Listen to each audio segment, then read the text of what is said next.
Coogan Cassius, IFL TV, in association with Macklin's Gym Marbella. We're in Birmingham here today for an announcement of the Resurrection Show May 9th, and also the signing of Frankie Gavin to Matchroom. Big time boxing comes back to Birmingham, Adam.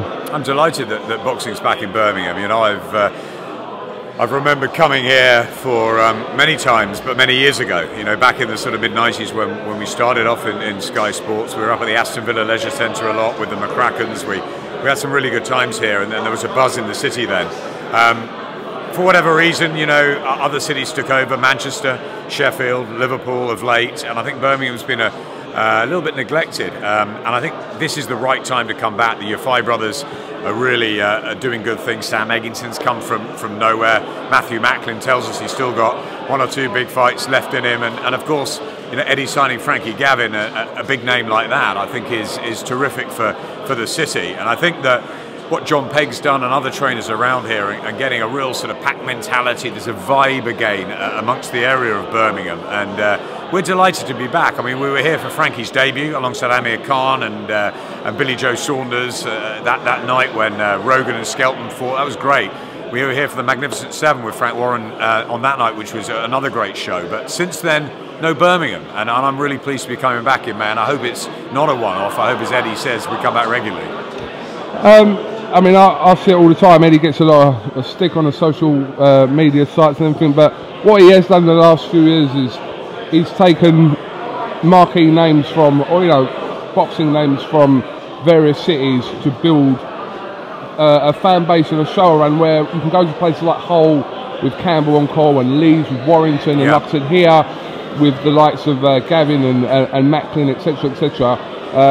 To widen boxing across the UK. But I think Frank Warren did that with Ricky Hatton and Anthony Farnell and Mike Gomez in Manchester a few years ago. You know, that started in the sort of small Wythenshawe forums, and it got obviously up into the MEN, the Manchester Arena, the 9X at the time, and I think that, you know, that's the way of developing fighters and fan bases, because I think people really want to get attached. I know, for example, my brother wasn't really into boxing, and now Anthony Joshua has really got him in, and he wants to be at every single fight, especially if it's in London. And I think if you've got that mentality that you want to follow a fighter, and he's getting bigger in his city, in his neighbourhood, as you said, like Josh Warrington in Leeds, which is a great story, or like Sheffield coming again now with Kell Brook. You know, it's terrific. Luke Campbell in Hull. I think it's a great idea to build an area. Obviously, tickets go out, and he's probably seen what's happened in the Premier League darts, going around the country and packing out these arenas. It creates terrific atmosphere, and it gives, you know, people a fantastic night out, which is what it's all about. We're at the start of 2015, Adam, and this time last year, I remember this was when George Groves was made mandatory again for the IBF title, where they enforced that rule, and we sort of knew that the Fox Groves thing was on the horizon. Well, we hoped, didn't we? We hoped, yeah, but I remember this time last year in January where it all sort of started. Where's the next big domestic fight? Like, from Sky's point of view, where is it coming from? Because Brook current moment seems a little bit away, and Groves the Gal again seems away, and Quigg Frampton. These fights seem like they're not on the horizon. So where is it coming from, Adam? You and I know as well as each other, you know, the politics in this sport, you can't always make the fights that we write down on paper that we dream of. You know, I really want to see Amir Khan and Kell Brook fight. I've made no secret of that. I want it to happen. It's very difficult because Amir wants to fight Floyd Mayweather or Manny Pacquiao. Kell obviously has got to nurse himself back slightly from what happened to him on holiday. He's got a difficult defence to get through at the end of March, so he's busy for the moment. Then you've got the Ramadan issue with Amir as well, who takes time out for that, so that's a hard fight to make in the summer. Certainly this summer, maybe next summer, but you know, that's on hold for the moment, I think, while the sort of Mayweather-Pacquiao situation is sorted out and we see where Khan goes. Because if Mayweather-Pacquiao happens, obviously those are the great fights that we look forward to in the year, and Amir then has got to decide who he fights. Kell's got his fight in place. If Mayweather-Pacquiao doesn't happen, then maybe Khan-Pacquiao will happen. So, yeah, these things can always sort of fly on from one another. You know, Scott Quigg is out till the summer. That's difficult. Anthony Joshua is out till April. We've had a bit of a setback with Anthony Croller as well being out. So it's been a difficult start to 2015. But, you know, Carl Frampton's going to fight Avalos. Maybe he'll then fight Quigg, and we can have a big summer fight there. That's a possibility. You know, Luke Campbell and Tommy Coyle on collision course. They're bound to fight at some point this year. And what about the super middleweights? You know, who knows whether Carl Froch will fight again? If he does, will it be in Vegas or will it be back here? You know, James DeGale, George Groves, and enter Callum Smith into the equation as well. You know, a big mix there. You've got Paul Smith fighting. Well, you've got Paul Smith. I was yeah. just about to come on to Paul. You know, he's the one that's got his big fight in stone. We're off to Germany. He fights Arthur Abraham. Can he do it? You know, deserved much closer on the scorecards, didn't he, last time? Can he pull off the upset? Because it would still be an upset. Bring a world title back to Britain. That'd be a terrific moment, wouldn't it, for boxing here? And then Callum, how quickly is he going to move? I'd like to see DeGale Groves. I'd like to see Brooke Khan, as you would. Maybe not. We'll have to wait and see what happens. You know, that's up to Eddie and the other promoters to make the fights, and we'll broadcast whatever good ones we can get our hands on. You know that. I think it's just been announced today that Carl Frampton and the Avalos fight will be on ITV terrestrial TV, which is fantastic for boxing. For boxing, well, it's another thing, isn't it? You know, that ITV and BBC have been out of the game for so long. You know, Channel 5 have come in, and you know, it's healthy to have competition, and obviously to have eyeballs watching boxing. You know, look what Al Heyman's done out in the States. You know, he's got this big deal with NBC, terrestrial television out there. He's got Deontay Wilder. You know, what a game changer that was. Him winning the world heavyweight title in Vegas a week or so ago. He's going to be on terrestrial television in the States. I mean, isn't that going to bring boxing back? So good luck to Carl Frampton. I think very highly of him. I think what Barry McGuigan and him have done is absolutely fantastic, not just for Ireland, but for all of us. And I think him against Quigg down the line, put Kid Galahad in the mix as well. You know, some terrific fights. Leo Santa Cruz, a great buzzing division. So yeah, listen, the more boxing out there, the better. Frampton, obviously, his last few fights were on BoxNation. BoxNation already had a show on the 28th of February at the O2. Was there ever any talk of Frampton possibly fighting back on Sky, or?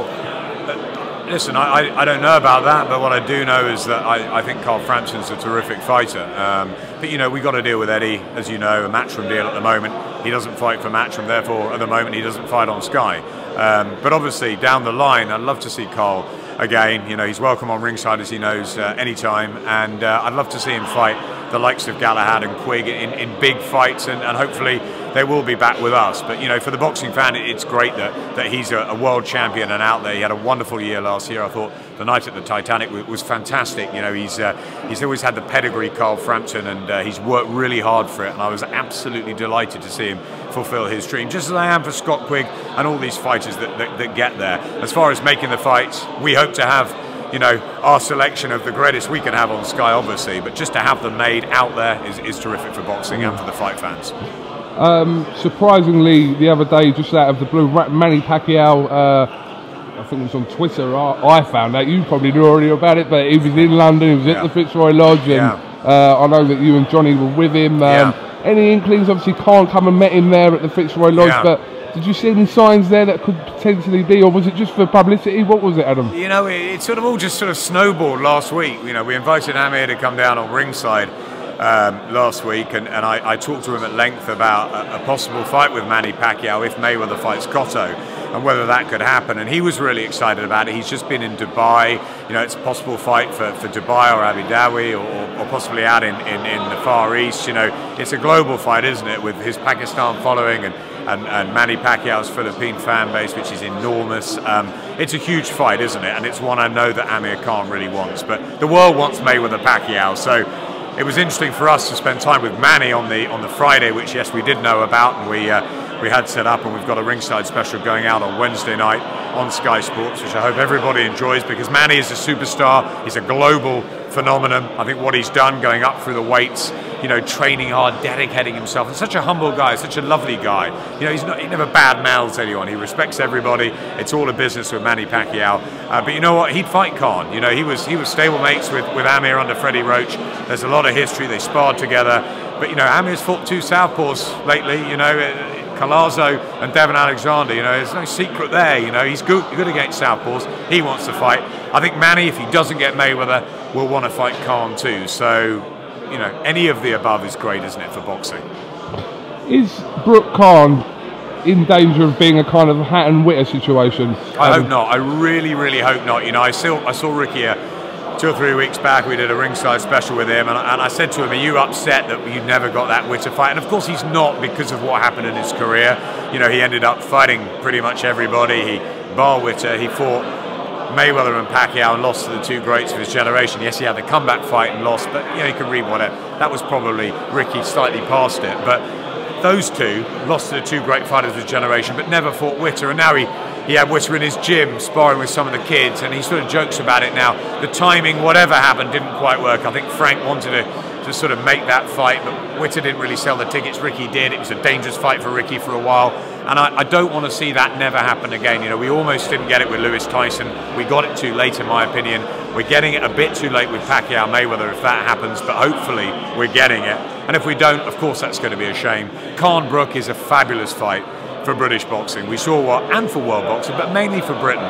We saw what happened with Froch and Groves at Wembley last year. 80,000 came out. It was a night out. I think that could happen again for Brook and Khan, whether it was Wembley or Old Trafford. I think people would turn out in their droves. It's got everything. It's got the needle. It's got the fact that you don't know who's going to win, and it's just, you know, a great dust-up. And I think that it'll be a real shame if it doesn't happen. But I think with Amir fighting twice a year and the Ramadan issue, and Kell having to sort of just get his way back, having won that world title out in the States, fantastic performance, but having the injury and now, you know, just being a little bit careful who they match him with for the next 2 or 3 fights, I think it's not quite yet, unfortunately. Would I like to see it? 120% yes. We know that one Manuel Marquez is in London currently. And should we get another legend into ringside? Wouldn't that be absolutely, great? Absolutely. Actually, I interviewed him about 3 months ago. His English is quite decent. He's lovely, isn't he? He's such a nice guy, so underrated as well. Wonderful fighter. Brook, Marquez. Great. I like it. I like it. I think it's. I think if Brook gets past Jojo down on March the 28th, which he should do, mandatory challenge him, but Dan comes forward. I think it should play into Kell's hands, providing he's a little bit careful early. I'd like to see something like him and Marquez, or him and Victor Ortiz, or something like that. Marquez might be a great one, wouldn't it, for the summer? Get the legend over, and probably the right time to get him if you're Kell, but still a very, very hard fight, because the only person that has dealt effectively with one Manuel Marquez was Floyd Mayweather, and he was huge weight above him. He was 1-2 divisions above him, really, and you know, Marquez couldn't get into that fight. Mayweather a little bit too good for him, but apart from that, Marquez has done everything. I personally think he won 3 out of those 4 Pacquiao fights. You know, he beat one of my heroes in Marco Antonio Barrera. I think he's a wonderful fighter, Marquez, and as I said, hugely underrated. And I'm really looking forward to seeing him this week, whether we get him on ringside on Thursday or just around the fight at the O2. He's an absolute legend, and it's a pleasure and a privilege to have him on our shores. No one seems to know at the moment. You might know. What is going on with David Haye, Adam? Do you know what? I don't know. I speak to David once in a while, and he keeps telling me, oh, big news is coming, it's going to be huge, it's going to be changing, and 15, 16 are going to be much bigger years than 13, 14 and all of that. Look, I can only surmise that he's getting himself into terrific shape, that he's, I know he's training in Miami amongst other places. I think he's linked up with a Cuban trainer, and you know, and good luck to David. It's a huge heavyweight mix out there now. Deontay Wilder has brought another little extra bit to it. You know, of course, Klitschko's still the guy to beat, and at the moment in a league of his own, and probably still so for the next year or two. But look what's behind him. You know, you've got Wilder now. You've got, obviously, Tyson Fury waiting for his big chance.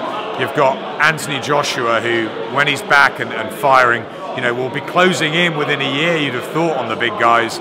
So you want to see David Haye and David Price get in the mix, and it's great times for the British heavyweights. I think David's got a fight or two left in him at top level, but who knows when and where, I don't know. But this summer, it would have been 3 years since he'd been in the ring. That's tough. But it's 10 years since Johnny Nelson's been in a ring, and he still wants to fight. So what is it? What is it with these guys, Coogan? I don't know. Is it money? Is it ego? No. Is it? Johnny tells me it's not money. I know it's certainly not ego with Johnny, because he hasn't got one. So it's just got to be the fact that it's ingrained in them somewhere. It's the competitive, addictive nature of this sport. Yeah. The last pay-per-view show, Cleverly Bellew, I'm understanding that the numbers did very well without going too much into it, but what did you learn from that pay-per-view show, Adam? The positives and the negatives from that show moving forward into 2015 to make the pay-per-view shows this year better, or in whatever capacity? Well, you know, ultimately it is up to Matchroom, and if we're working with them to provide the fights, to provide the competitive lineup, the, you know, the 50-50 fights we hope for. Sometimes, as you know, it can be 60-40, 70-30, but yeah, the closest matches often the best. You know, look at Saturday night with the trade, some of the really good trade fights on Saturday. You know, I think that's important for fight fans. As far as the box office event goes with Bellew and Cleverly, you know, we got a great story at the top of the bill. People were criticising it wasn't for a world title, that the guys were maybe slightly past their prime. But, you know, at the end of the day, no one knew who was going to win, and it was huge needle. But what we did have was a stacked card, and we had, you know, James DeGale on the card, George Groves, we had Anthony Joshua. It was a fantastic night from start to finish, and I think that's what I'll remember for it. I mean, it was a poor fight, let's be honest. Bellew Cleverly was a stinker. It was a bad fight, but it was very exciting in the build-up. You know, everyone got into the story. Sometimes you get a great, you know, 4-3 Premiership football match. Sometimes you get a 0-0 stalemate draw, and unfortunately, Bellew Cleverly didn't live up to expectations as a fight. Nothing we do about that when the bell goes, but what they have got, we did have a load of other, you know, big names, good fights, excitement on the bill, and I think, you know, a stacked card of good names for everyone to have a great night with hopefully one or two really pearly fights, great fights on the top of the bill is what you want. But it's difficult to make. It really is tough. Fights fall out of bed. You know, it's a really hard job Eddie's got, and other promoters, at making these big shows and making them stack together and keep together without fighters getting injured and pulling out. It's really hard. But we just want the best nights we can possibly bring, of course. A stacked card with names appeals to the casual fans who look at the bill and see those names you mentioned.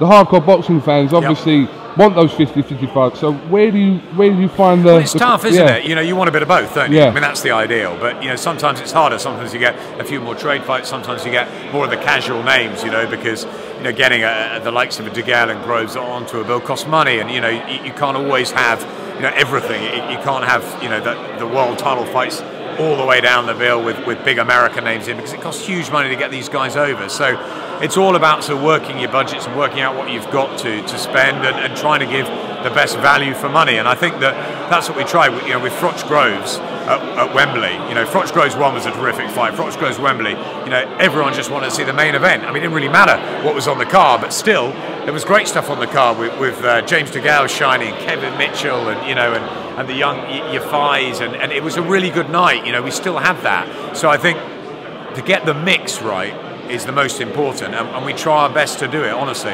As you know, all of my team are massive fight fans. We all want to see the best fights, and we want to make the best programming around it to try and drive the interest. And I think it is important, Coogan, to hit the casual fans when we've got them. A lot of people tuned into Froch Groves, which is why I want to see a Brook Khan or a Quigg Frampton or a big domestic fight, or a DeGale Groves or a Froch DeGale. Is that out the window? You know, I want to see really good domestic fights as well as the big Mayweather Pacquiaos of the world, because I think that's when the British fans really get interested. They know they can go and see them train, they can really follow the story, and I think for the casuals that's very important. For the hardcore trade fans, of course, lacing as much 50-50 or 55-45 fights as can be done. I push Eddie, I try, I tell him, and he delivers. Listen, he delivers. Look at Saturday night. You know, we've got some really good fights on Saturday. Sure, it's a downer that AJ's not on the bill, but you know, we're all going, we're all excited. It's going to be fantastic. Absolutely. All right, Adam Smith, thank you very much for talking to IFL TV. I'm sure I'll catch up with you later on in the week, and let's hope the O2 is rocking on Saturday night. Let's hope so. Thank you very much.